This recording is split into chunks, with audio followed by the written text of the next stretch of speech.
Good morning दोस्तों, कैसे हो आप? मुझे ऐसा है कि आप सभी अच्छे होंगे। तो चलिए आज हम 29 अगस्त को बनने वाले हरियाणा करंट अफेयर के क्वेश्चनों को रिवीजन कर लेते हैं। लेकिन उससे पहले मैं आपको बता दूं कि हमारी वेबसाइट haryana.district.com स्टार्ट हो चुकी है। तो हरियाणा जीके से संबंधित ज़्यादा जानकारी हमारी वेबसाइट से भी अब आप दोहरा सकते हैं। तो चलिए फिलहाल चलते हैं आज की वीडियो पर। तो यहाँ पर पहला प्रश्न है, प्रदेश सरकार ने राष्ट्रीय सुरक्षा से जुड़े मुद्दों को समझने के लिए कौन से कोर्स शुरू किए हैं? तो ये किया गया है पंचवर्षीय डिफेंस स्ट्रेटजी कोर्स। राष्ट्रीय सुरक्षा से जुड़े मुद्दों को भविष्य के कानूनविदों को समझने में किसी तरह की परेशानी ना हो और युवा विदेशी ताकतों से मिलने वाली धमकियों की अपने स्तर पर उचित समीक्षा कर सकें। इसके लिए ही डिफेंस स्टडीज़ विषय को विश्वविद्यालय अनुदान आयोग और बार काउंसिलिंग ऑफ इंडिया ने पंचवर्षीय BA LLB और BSc LLB कोर्स में अनिवार्य विषय के तौर पर जोड़ दिया है। अभी तक हिस्ट्री, पॉलिटेक्निकल साइंस, समाजशास्त्र व अर्थशास्त्र के विषयों को जोड़ा गया था। अब इनके स्थान पर डिफेंस स्टडीज़ को भी पढ़ा जा सकेगा। अब तक कानून और डिफेंस स्टडीज़ विषयों को अलग अलग ही पढ़ा जाता था। अब देश भर के सभी विश्वविद्यालय और लॉ कॉलेज में इसे नए सत्र 2020-21 से ही लागू करने के आदेश जारी कर दिए गए हैं। गुरुग्राम में बनाई जा रही दुनिया की तीसरी और देश की पहली इंडियन नेशनल डिफेंस यूनिवर्सिटी में अभी डिफेंस स्टडीज़ विषय ही पढ़ाया जा रहा था। अब हम देख लेते हैं कि डिफेंस स्टडीज़ के फ़ायदे क्या क्या हैं। तो इससे युवाओं में राष्ट्रीय सुरक्षा के बारे में समझ विकसित हो सकेगी। आमजन का सेना के प्रति रुझान बढ़ेगा। विदेशी ताकतों से मिलने वाली धमकियों की समीक्षा भी की जा सकेगी। सैन्य अधिकारियों को भी पढ़ाई में इसका फ़ायदा मिलेगा। इसके बाद है, प्रदेश में किसी भी खिलाड़ी को स्कूल या कॉलेज में खेल कोटे से दाखिला लेने के लिए किस प्रकार के सर्टिफिकेट की ज़रूरत होती है? तो ये होती है ग्रेडेशन सर्टिफिकेट की। खिलाड़ियों को अब ग्रेडेशन सर्टिफिकेट बनाने के लिए इंतज़ार नहीं करना पड़ेगा। सप्ताह में 5 दिन यह सर्टिफिकेट बनाई जाएगी। पहले यह सर्टिफिकेट सिर्फ 2 दिन ही बनाई जाती थी।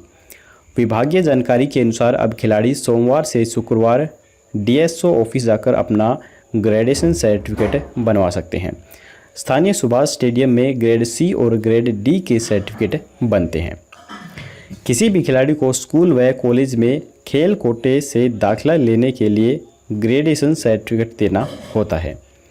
इसमें खिलाड़ी द्वारा जीते गए पदक को देखते हुए A, B, C या फिर D स्तर का ग्रेडेशन सर्टिफिकेट खेल विभाग की तरफ से जारी किया जाता है। खेल विभाग की ओर से ग्रेडेशन कमेटी का भी गठन किया गया है, जिसमें DSO रमेश हुड्डा के अतिरिक्त सीनियर कोच प्रदीप पालीवाल एवं कबड्डी कोच श्री पाल को शामिल किया गया है। तो किस ग्रेडेशन में कौन सी नौकरी मिलेगी, ये हम जान लेते हैं। ग्रेड A जिसे मिलेगा वह सभी ग्रुप की नौकरी के लिए योग्य होंगे। ग्रेड B वाले ग्रुप A के अलावा बाकी ग्रुप की नौकरी के लिए योग्य होंगे। ग्रेड C वाले ग्रुप C और D की नौकरियां ले सकते हैं और ग्रुप D वाले ग्रुप D की नौकरी ले सकते हैं।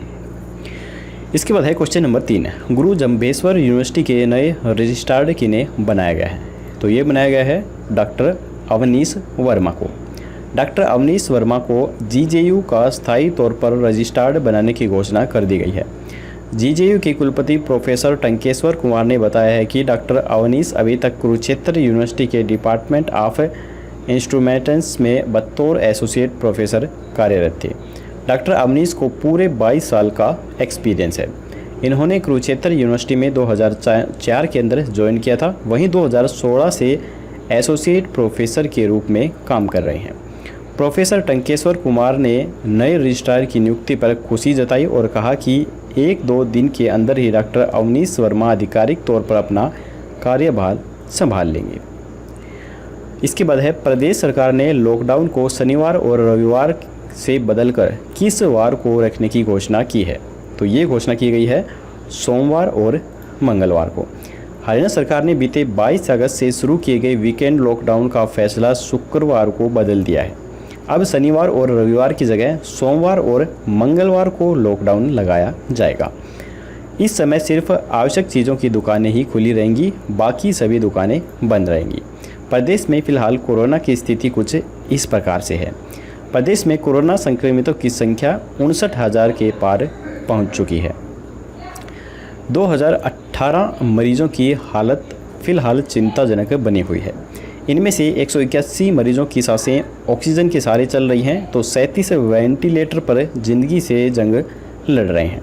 प्रदेश में कोरोना मरीजों का आंकड़ा 59,298 पर पहुंच गया है, जिसमें से 48,690 मरीज ठीक हो चुके हैं और 9,912 मरीज फिलहाल एक्टिव हैं।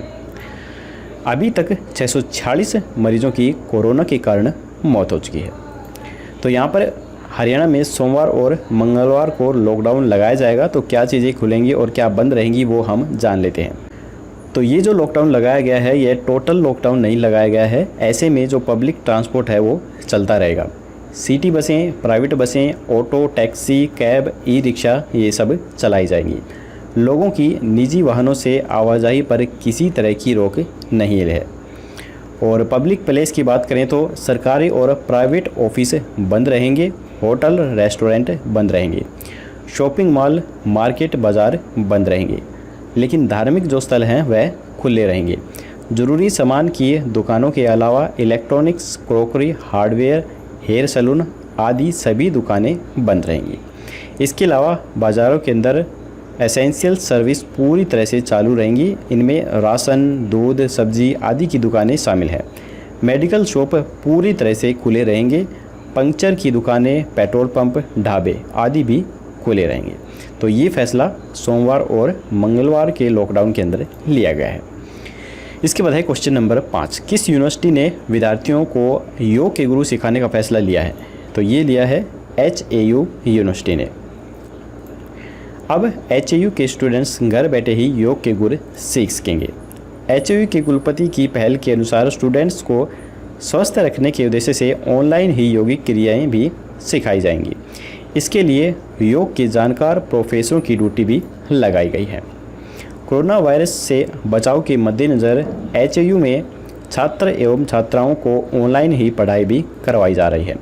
विश्वविद्यालय में छात्र एवं छात्राओं को नहीं बुलाया जा रहा है। हालांकि स्टाफ के लोग विश्वविद्यालय में आकर ऑफिशियली काम कर रहे हैं। HAU के कुलपति प्रोफेसर समर सिंह का कहना है कि फिट रहने के लिए योग बहुत ही ज़रूरी है।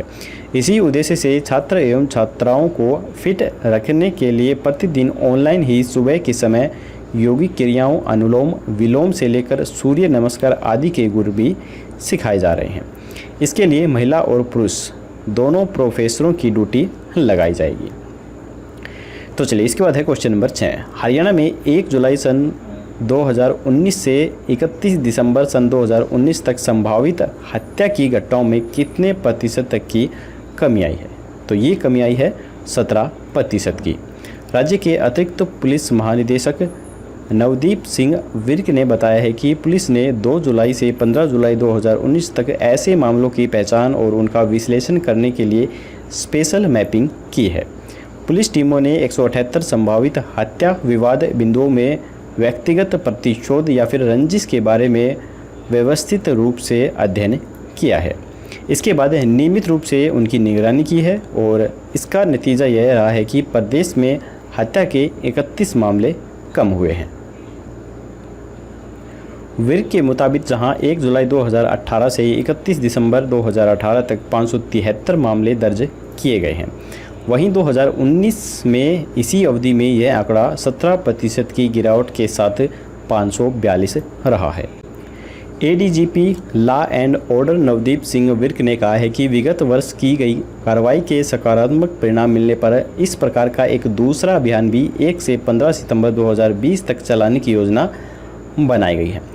दोस्तों अगले क्वेश्चन पर चलने से पहले मैं आपको बता दूं कि अगर आपको हमारी वीडियो पसंद आ रही है तो अभी के अभी हमारी इस वीडियो को एक लाइक ज़रूर कर दीजिए, और अगर आप हमारे चैनल पर पहली बार आए हैं तो हमारे चैनल को सब्सक्राइब करके घंटे पर ऑल नोटिफिकेशन पर ज़रूर क्लिक कीजिए, तभी आपको आने वाली लेटेस्ट वीडियो हैं वो सबसे पहले मिल सकेंगी।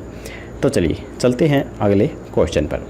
केंद्र सरकार के जल जीवन मिशन के तहत करनाल के कितने ज़िलों में स्वच्छ जल पहुँचाया जाएगा? तो ये पहुँचाया जाएगा 432 ज़िलों के अंदर। जल जीवन मिशन के तहत जिले के 432 गांवों के हर घर में कनेक्शन दिए जाएंगे। इसके तहत लगभग 32,456 कनेक्शन लगाए जाएंगे। इसमें करीब 55 करोड़ रुपए का खर्च आएगा। 30 सितंबर 2021 तक इस कार्य के लक्ष्य को पूरा किया जाना है।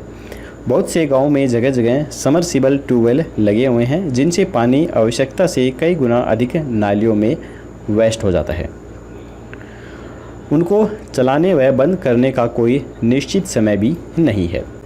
लोग अपनी मर्जी के समय समरसिबल को चलाकर आवश्यकता से अधिक पानी का दुरुपयोग करते हैं, लेकिन सरकारी पेयजल पाइपलाइन बिछने से शहरी तर्ज पर एक निश्चित समय सारणी में लोगों को पेयजल प्राप्त किया जाएगा।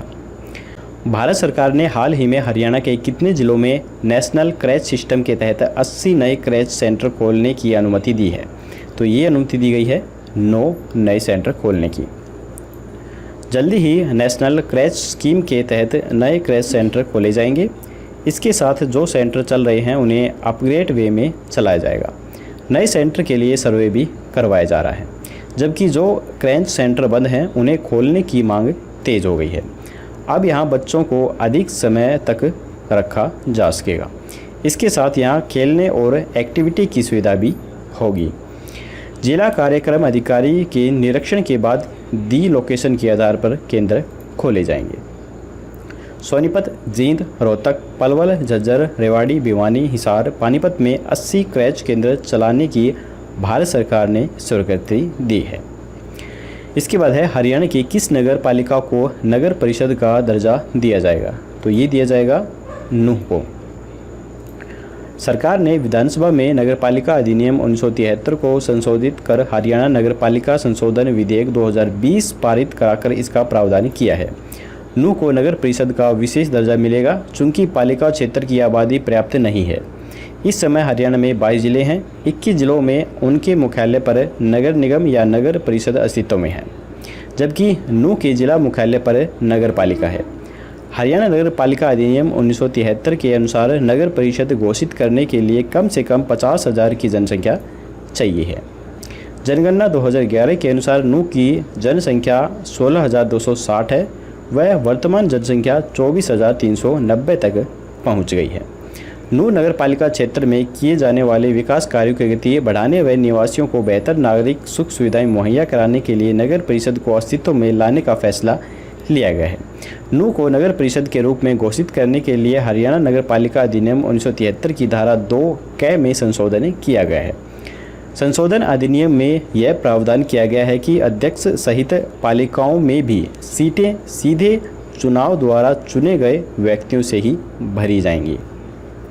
इसके बाद है किस नगर निगम ने हाल ही में पिछले 4 साल के प्रॉपर्टी टैक्स का रिकॉर्ड बनाने का फैसला लिया है? तो ये फैसला लिया है पानीपत ने। नगर निगम पिछले 4 साल के प्रॉपर्टी टैक्स का रिकॉर्ड बनवाने जा रहा है। इसके लिए टेंडर में एजेंसी तय की जाएगी। यह एजेंसी रजिस्टर बनाकर भी देगी। इसमें पिछले 4 साल का हिसाब और नाम दोनों के दोनों लिखे होंगे। प्रॉपर्टी टैक्स का बिल बनाने और घर घर तक रसीद बांटने की जिम्मेदारी भी एजेंसी की ही होगी। शहर में 1.50 लाख से अधिक मकान मालिकों के पास 225 करोड़ रुपए से अधिक प्रॉपर्टी टैक्स बकाया है। खामियों को दूर करने के लिए पूरा सिस्टम तैयार किया जा रहा है। इसके बाद है हरियाणा के सोनीपत नगर निगम का चुनाव करवाने के लिए सरकार को कितना समय मिल गया है? तो ये समय मिला है 6 महीने का। हरियाणा नगर निगम अधिनियम 1994 की धारा 414 के अनुसार नवगठित नगर निगम का पहला चुनाव गठन की तिथि से 5 वर्ष की अवधि के भीतर किया जाना आवश्यक है। इसके अनुसार नगर निगम सोनीपत का चुनाव 5 जुलाई 2020 तक करवाया जाना अपेक्षित था, लेकिन कोविड-19 के कारण चुनाव नहीं करवाया जा सका। इसे देखते हुए सरकार ने विधानसभा में नगर निगम विधेयक 2020 पारित कराया है। इसलिए नगर निगम के गठन की तिथि से 5 वर्ष व 6 महीने के भीतर नवगठित नगर निगम का चुनाव सरकार अब करवा सकेगी। इस अधिनियम में अब सामाजिक, धार्मिक और धर्मार्थ प्रयोजनों के लिए सामाजिक, धार्मिक, धर्मार्थ संस्थान, न्यास सामाजिक संस्थानों को नगर निगम की भूमि के आवंटन का कोई प्रावधान नहीं है। नंदीशाला, गौशाला तथा बेसहारा पशु प्रांगण को 5 एकड़ तक भूमि देने का प्रावधान शहरी स्थानीय विभाग की नीति में किया गया है। इसके बाद है हरियाणा के किस जिले में राहुल धमीजा ने एक अनोखी अल्फ़ाबेट बुक तैयार की है? तो ये बुक तैयार की है सिरसा में। सिरसा जिले के उपनगर डबवाली के रहने वाले राहुल धमीजा ने ऐसी अनोखी अंग्रेजी वर्णमाला बनाई है जो भारत ही नहीं बल्कि विदेशों में भी खूब बिक रही है। करीब एक माह पहले मार्केट में आई उनकी क्रिएटिव अल्फ़ाबेट बुक नई दिल्ली, कर्नाटक, मुंबई, जालंधर, लखनऊ, तमिलनाडु, अहमदाबाद, नोएडा, बेंगलुरु, अयोध्या जैसे महानगरों का सफ़र तय कर चुकी है। राजधानी दिल्ली में शरणार्थी बच्चों के लिए चलाई जा रही एक पाठशाला में एक शख्स ने इस पुस्तक की 100 कॉपी उपलब्ध करवाई हैं ताकि प्रत्येक बच्चा खेल खेल में अंग्रेजी वर्णमाला के शब्दों को आत्मसात कर सके। इसका भारत में मूल्य 199 रुपये है तो विदेशों में यह कई गुना अधिक मूल्य पर बिक रही है। यूएसए में $9 तो वहीं ऑस्ट्रेलिया के अंदर इसका मूल्य $27 रखा गया है। बुक को दिल्ली के वंडर हाउस के द्वारा प्रकाशित किया गया है। इस पुस्तक में एक अक्षर को बनाने में 5 से 7 घंटे लगे हैं, लेकिन अक्षर की कहानी बनाने के अंदर कई दिन लग गए। वर्ष 2016 में शुरू हुआ वर्णमाला बनाने का यह सफ़र सन 2019 में जाकर पूरा हुआ है। इसके बाद है क्वेश्चन नंबर 13। हाल ही में अंबाला नगर निगम ने कब तक अपने कार्यालय में सार्वजनिक व्यवहार पर प्रतिबंध लगाने का निर्णय लिया है? तो ये लिया गया है 31 अगस्त तक। स्वास्थ्य बुलेटिन ने कहा है कि 12 लोगों ने गुरुवार को हरियाणा में कोरोना वायरस बीमारी से दम तोड़ दिया, जबकि राज्य में 1293 नए संक्रमित हुए हैं। मरने वालों की संख्या बढ़कर 646 हो गई है, जिनमें 456 पुरुष हैं और 190 महिलाएं हैं। और अब तक कोविड-19 पॉजिटिव पाए गए लोगों की संख्या 59,298 तक पहुंच गई है।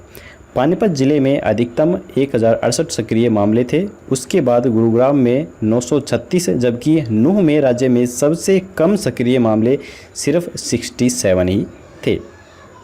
इस बीच अंबाला में नगर निगम ने 31 अगस्त तक अपने कार्यालय में सार्वजनिक व्यवहार पर प्रतिबंध लगाने का निर्णय लिया है। तो दोस्तों, हमारे करंट अफेयर के क्वेश्चन यहीं पर ख़त्म होते हैं। अब हम कल का क्वेश्चन देख लेते हैं। कल हमने आपसे पूछा था हरियाणा में अरावली क्षेत्र के हरित आवरण को बेहतर बनाने के लिए कौन सी तकनीक खोजी गई? तो ये खोजी गई थी एरियल सीडिंग तकनीक। 2 नंबर हमारा राइट आंसर है। एरियल सीडिंग तकनीक में सुधार में हरियाणा वन विभाग ने बेहतर काम किया है। इस तकनीक के जरिए हवाई जहाज़, हेलीकॉप्टर और ड्रोन की सहायता से ऐसी ज़मीन जहां पर पहुंचना दुर्गम है वहां पर बीजों का छिड़काव किया जा रहा है ताकि नए पेड़ उग सके और हरियाली का क्षेत्रफल भी बढ़ सके। तो चलिए अब हम देख लेते हैं आज का क्वेश्चन। आज का क्वेश्चन है, भाजपा ने बड़ौदा विधानसभा उपचुनाव के लिए प्रदेश चुनाव प्रभारी किसे नियुक्त किया है? तो यहाँ पर 4 ऑप्शन है, जेपी दलाल, कमलेश ढांडा, राजेंद्र सिंह या फिर रोहित कटारिया। तो आपको हमें राइट ऑप्शन जो है वो कमेंट बॉक्स में लिखकर बताना है। कल की वीडियो में आपको इसका जवाब मिल जाएगा। तो दोस्तों, हमारी ये वीडियो यहीं पर ख़त्म होती है। अगर आपको वीडियो पसंद आई तो लाइक ज़रूर कीजिएगा और अपने दोस्तों के साथ शेयर करना बिल्कुल मत भूलिए। कल जल्दी ही मिलेंगे हम ऐसी ही एक और नई वीडियो के साथ। तब तक के लिए जय हिंद, जय भारत।